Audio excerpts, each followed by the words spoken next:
Environmentalists have raised concerns about the Northern Territory government being swayed by the gas industry after confidential correspondence was obtained by the ABC. The correspondence shows a senior environmental bureaucrat warning that keeping a commitment to rein in emissions from fracking could scare off gas companies. Jesse Thompson has this exclusive report.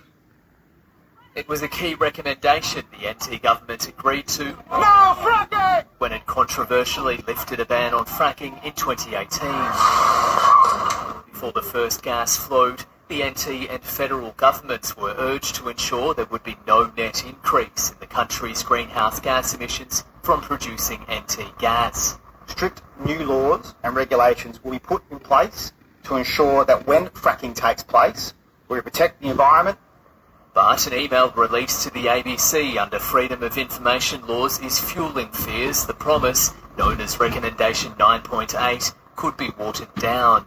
A senior environmental bureaucrat warns full implementation of Recommendation 9.8 would place the NT at a competitive disadvantage in attracting gas production and related downstream developments.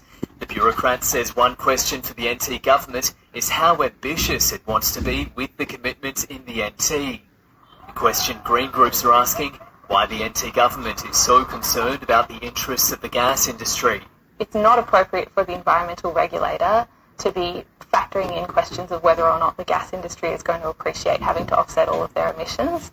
In response to questions about the email, an NT government spokeswoman said all public policy advice should include analysis of how it applies or conflicts with other policies and commitments. The email also lists a number of serious challenges that fully implementing the recommendation would face, including that the Northern Territory government can only regulate emissions in the NT, and that it's questionable if there are enough recognised carbon credits nationally to offset all of the emissions from fracking in the NT. It's absolutely damning that there's not enough offsets in all of Australia to offset the potential emissions from fracking in the Northern Territory.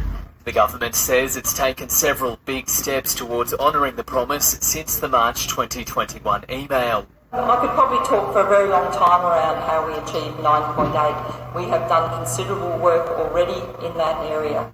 And that it's implementing the parts it's responsible for. Jesse Thompson, ABC News.